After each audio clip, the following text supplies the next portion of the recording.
Assalamualaikum warahmatullahi wabarakatuh. Perkenalkan, nama saya Lea Wahyuningsi dengan NPM C1C022142. Nah, video ini saya buat sebagai tugas akhir mata kuliah Akuntansi Keuangan 1 dengan dosen pengampu Bapak Ahmadani Hatta, SE, MSI, AKSIE. Nah, dalam kesempatan kali ini saya akan membahas mengenai laporan keuangan milik salah satu perusahaan di Indonesia, yaitu PT Kapuas Primakol Tbk. Sebelum kita membahas isi dalam laporan perusahaan, kita harus terlebih dahulu mengetahui apa sih laporan keuangan tuh? Nah, laporan keuangan atau financial statement adalah hasil akhir dari akuntansi yang merupakan suatu ringkasan transaksi. Nah, dalam laporan keuangan ini disajikan dengan maksud memberikan informasi mengenai posisi aset, hutang, dan modal yang terjadi dalam rumah tangga perusahaan dan membantu pimpinan dalam mengambil keputusan. Nah, di dalam laporan akuntansi perusahaan ini ada laporan keuangan meliputi laporan laba rugi, laporan perubahan modal, dan laporan posisi keuangan. Nah, masuk ke dalam laporan PT Kapuas Primakol Tbk ini merupakan profil atau sampul atau cover dari suatu laporan suatu perusahaan. Nah, PT Kapuas Primakol Tbk.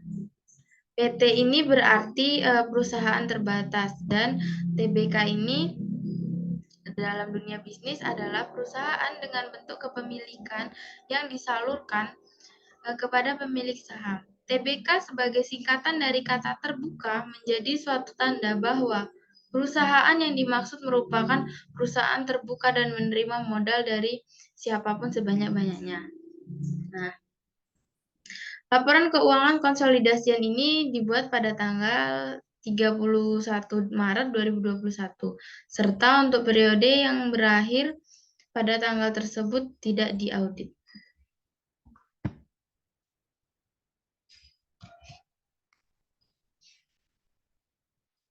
Nah, di sini masuk ke dalam selanjutnya, yaitu PT Kapuas Primakol Tbk dan entitas anaknya. Entitas anaknya ini memiliki arti perusahaan yang memiliki satu atau lebih dari anak perusahaan. Biasanya akan menyajikan laporan keuangan dalam bentuk laporan keuangan konsolidasi. Prinsipnya, penyajian laporan keuangan yang isinya gabungan dari laporan milik perusahaan induk dan entitas anak perusahaan dalam satu laporan, sehingga seolah-olah mereka adalah suatu entitas. Jadi di sini dibuat menjadi satu gitu. Nah, di sini ada daftar isi yang mana berisi tentang surat pernyataan direksi, laporan posisi keuangan konsolidasian, laporan laba rugi dan penghasilan komprehensif lain konsolidasian, laporan perubahan ekuitas konsolidasian, laporan arus kas konsolidasian, dan catatan atas laporan keuangan konsolidasian.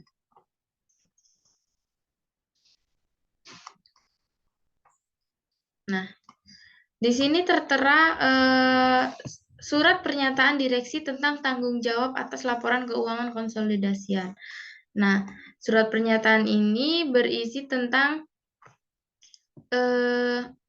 riwayat atau biodata tentang direksi yang bertanggung jawab tersebut tadi. Nah, dalam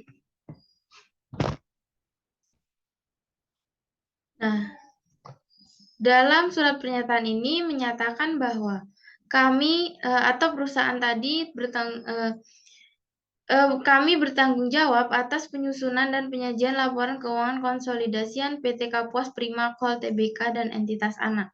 Yang kedua, laporan keuangan konsolidasian PT Kapuas Primakol Tbk dan entitas anak telah disusun dan disajikan sesuai dengan standar akuntansi keuangan Indonesia. Yang ketiga itu semua informasi dalam laporan keuangan konsolidasian PT Kapuas Prima Kol Tbk dan entitas anak telah dimuat secara lengkap dan benar. Selanjutnya, laporan keuangan konsolidasian PT Kapuas Prima Kol Tbk dan entitas anak tidak mengandung informasi atau fakta material yang tidak benar dan tidak menghilangkan informasi atau fakta material. Di sini berarti laporan tersebut real, tidak semua tidak dibuat secara asal-asalan ya teman-teman. Nah, yang keempat yaitu kami bertanggung jawab atas sistem pengendalian internal PT Kapuas Prima Kol Tbk dan entitas anaknya. Nah, surat pernyataan ini ditandatangani oleh Direktur Utama atau Presiden Direktur atas nama Harjanto Wijaja dan direkturnya yaitu Hendra Susanto William. Nah, masuk ke dalam laporan posisi keuangan konsolidasian. Laporan posisi keuangan ini dibuat awal karena perusahaan tersebut baru berdiri, jadi harus membuat laporan posisi keuangan terlebih dahulu. Nah, laporan posisi keuangan ini ini merupakan daftar yang sistematis dari aset, liabilitas, dan ekuitas pada tanggal tertentu, yang biasanya dibuat pada akhir periode. Nah, karena dia disebut sebagai daftar yang sistematis karena disusun berdasarkan urutan tertentu. Dalam laporan posisi keuangan dapat diketahui berapa sih jumlah kekayaan entitas atau perusahaan, kemampuan entitas membayar kewajiban, serta kemampuan entitas memperoleh tambahan pinjaman dari luar. Nah, selain itu juga dapat diperoleh informasi tentang jumlah liabilitas entitas pada kreditur dan jumlah investasi pemilik yang ada di dalam entitas tersebut. Nah, kita dalam membuat laporan posisi keuangan, kita harus memahami persamaan akuntansi, yaitu aset sama dengan liabilitas ditambah ekuitas. Artinya, aset didapatkan dari hasil penjumlahan liabilitas dan ekuitas. Nah, dalam laporan posisi keuangan ini, akun yang pertama yaitu ada aset. Aset itu terbagi menjadi dua, yaitu aset lancar dan aset tidak lancar. Nah, aset lancar ini terdiri dari beberapa akun, yaitu kas dan setara kas, piutang usaha, piutang lain-lain, persediaan, pajak dibayar di muka, biaya dibayar di muka, beban ditangguhkan, piutang pihak berelasi jangka pendek. Nah, dari akun-akun tadi kita jumlahkan dan dapat hasil yaitu 455.919.040.563 rupiah. Nah, selanjutnya itu ada aset tidak lancar. Aset tidak lancar itu terdiri dari piutang lain-lain, biaya dibayar di muka dan uang muka, jangka panjang, uang muka pembelian, aset tetap neto, aset pertambangan neto, aset hak guna, taksiran tagihan pajak, aset pajak tangguhan neto, goodwill, kas dan setara kas yang dibatasi penggunaannya, aset lainnya. Kemudian akun-akun tadi juga dijumlahkan dan mendapat hasil yaitu 1.031.018.336. Kemudian aset lancar dan aset tidak lancar tadi dijumlahkan dan mendapatkan hasil segini ya teman-teman. Bisa lihat sendiri kan teman-teman.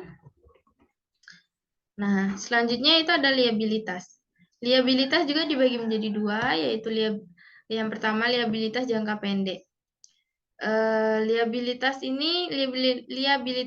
jangka pendek ini terbagi lagi menjadi beberapa akun, Yang pertama, utang bank jangka panjang, utang usaha, pihak ketiga, dan pihak berelasi, utang lain-lain dan jangka pendek, pihak ketiga, uang muka pelanggan, uang pajak, pendapatan diterima di muka, pendapatan ditangguhkan, beban akrual, liabilitas imbalan kerja jangka pendek, efek utang yang diterbitkan jangka pendek, bagian liabilitas jangka panjang yang jatuh tempo dalam waktu 1 tahun, utang bank, liabilitas sewa, utang pembiayaan. Nah, dari akun-akun liabilitas jangka pendek tadi kita jumlahkan dan mendapat nilai yaitu totalnya 341 miliar triliun 345.963.962. Dan kemudian ada liabilitas jangka panjang. Liabilitas jangka panjang ini terdiri dari beberapa akun. Yang pertama, utang lain-lain jangka panjang. Pihak ketiga, efek utang yang diterbitkan jangka panjang. Liabilitas jangka panjang setelah dikurangi bagian yang jatuh tempo dalam waktu 1 tahun. Utang bank, liabilitas sewa, utang pembiayaan, pendapatan ditangguhkan dari jual dan sewa balik jangka panjang provisi untuk beban reklamasi utang pihak relasi, liabilitas pembayaran kerja karyawan. Nah, ini dari akun-akun jangka panjang tadi kita jumlahkan dengan mendapat hasil yaitu 270.560.493.523 rupiah. Nah, kemudian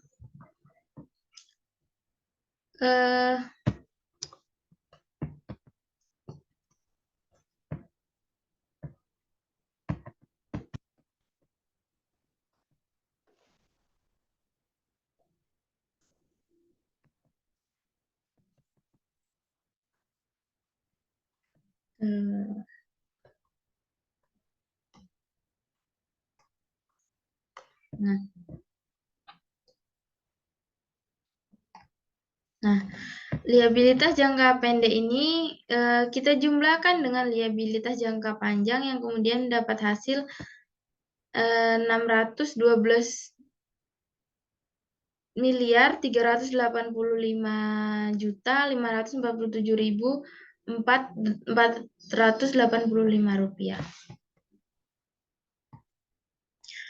Kemudian ada ekuitas neto yang terbagi menjadi beberapa akun. Yang pertama, modal saham, modal nilai nominal 20 per saham, modal dasar 80 miliar saham, modal ditetapkan dan disetor penuh dikurang 25.250.000.000 lembar saham, tambahan modal disetor neto, saldo laba. Nah, kemudian ekuitas yang dapat diatribusikan kepada pemilik entitas Indo yaitu sebesar 895.695.493.680.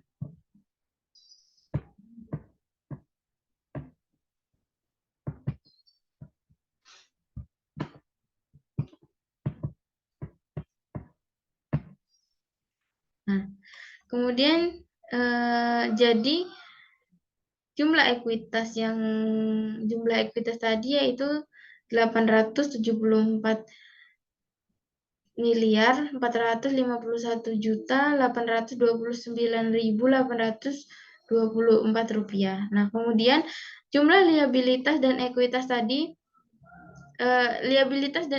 tadi dijumlahkan dengan mendapat hasil yaitu 1.486.000.000 837.377.309. Nah, jumlah liabilitas dan ekuitas tadi harus sama dengan jumlah aset atau biasa kita sebut harus balance ya teman-teman. Nah, nih jumlahnya segini dan kita harus lihat sama atau tidak ya. Sama ya teman-teman. Nah, selanjutnya laporan laba rugi dan penghasilan komprehensif lain.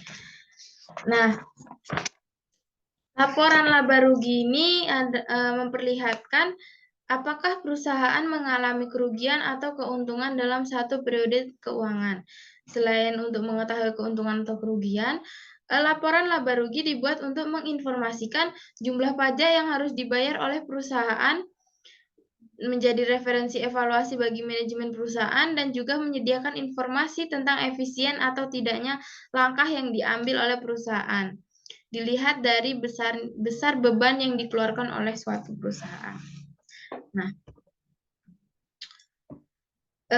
dalam laporan rugi laba ini terdapat beberapa akun. Yang pertama yaitu penjualan. Penjualan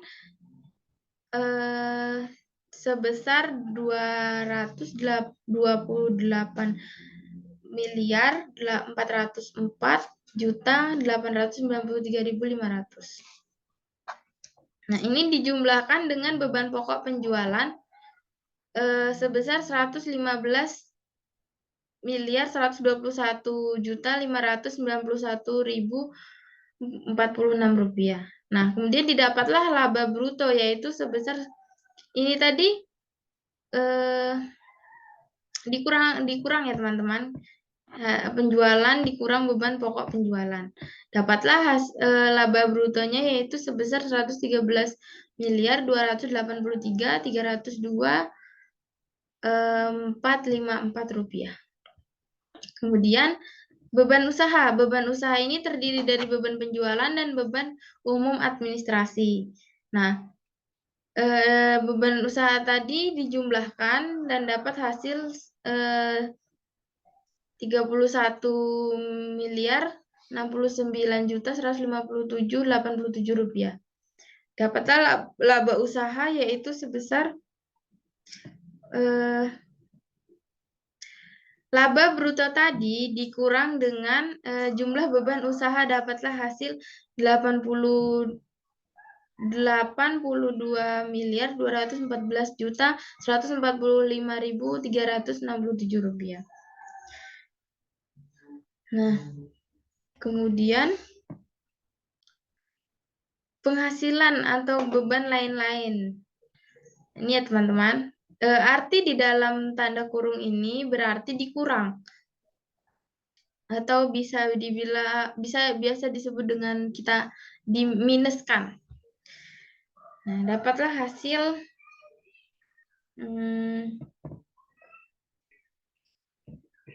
2 miliar.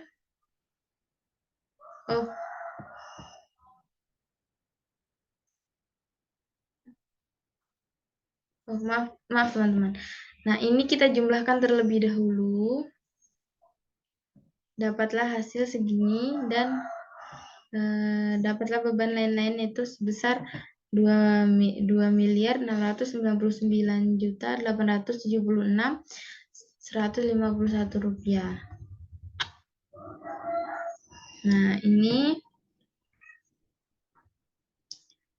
laba sebelum beban pajak penghasilan ini dikurang dengan beban pajak penghasilan neto sebesar 20.224.592.740. Dapatlah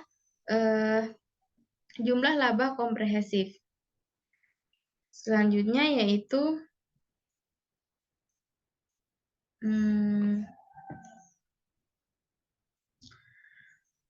laba tahun berjalan yang dapat diatribusikan kepada pemilik entitas induk sebesar 64.954.118.799 dikurang dengan kepentingan non pengendali dan dapatlah laba tahun berjalan.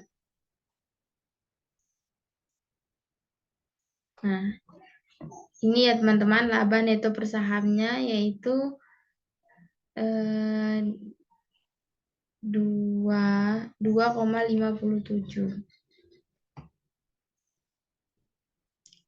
Selanjutnya yaitu laporan perubahan ekuitas konsolidasian.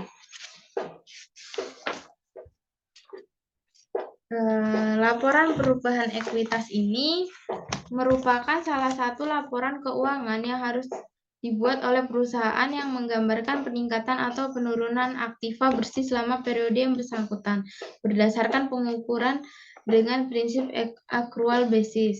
Dengan kata lain, laporan perubahan ekuitas ini akan menyediakan informasi terkait dengan jumlah modal yang dimiliki oleh sebuah perusahaan dalam periode tertentu. Beberapa data khusus yang diperlukan untuk menyusun perubahan modal adalah modal awal periode, pengambilan dana pribadi atau PRIV oleh pemilik dalam periode yang bersangkutan, dan juga total laba rugi bersih perusahaan dalam periode yang terkait. Nah, mengingat untuk menyusun laporan perubahan modal dibutuhkan data laba rugi, maka jelas laporan ini dibuat setelah laporan laba rugi. Nah, dalam laporan perubahan ekuitas konsolidasian ini untuk periode yang berakhir pada tanggal 31 Maret 2021 dan 31 Desember 2020. Artinya ini untuk perbandingan ya. Nah, ekuitas yang dapat diatribusikan kepada pemilik entitas induk atau equity attributable to owners of the company. Nah, saldo Januari 2020 yaitu pada modal saham terdapat sebesar 505 miliar. Dan ini ya ada tambahan modal sebesar 32.999.999.339 rupiah.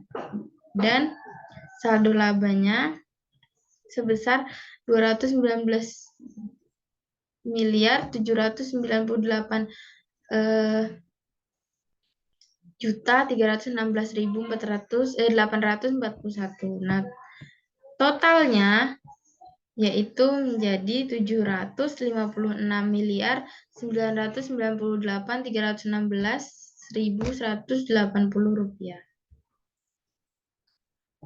Nah, kepentingan non pengendali sebesar 23.959.671.494 rupiah, dan total ekuitasnya yaitu pada 1 Januari 2020 yaitu 780.957.987.674 rupiah. Nah, penghasilan rugi yaitu diletakkan di saldo laba. Juga jadi totalnya tidak perlu menjumlah, tinggal dipindahkan saja teman-teman. Kemudian non kepentingannya ini. Nah, total dari saldo laba tadi dikurangi dengan kepentingan non pengendali, dapatlah total ekuitas. Nah, ini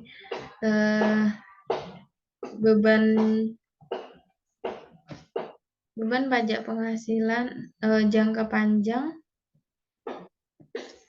itu ini ya teman-teman, bisa kita lihat. Kemudian, nah ini kita jumlah, bukan kita kurang karena sama-sama dalam kurung. Jadi kita jumlah hasilnya total ekuitas menjadi 445 miliar 445 juta 339.274. Nah, ini tinggal kita pindahkan ke bawah, jadi saldo 31 Desember 2020, yaitu, ya teman-teman. Nah, kemudian laba tahun berjalannya, itu kita letakkan di saldo laba, total, kepentingan pengendali, kemudian, dan ini. Jadi,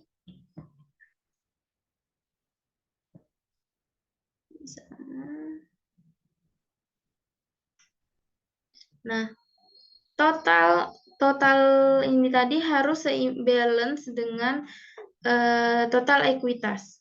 Nah, saldo 31 Maret 2021 jadi ini ya teman-teman. Jadi kuncinya di sini harus balance dengan total yang ini.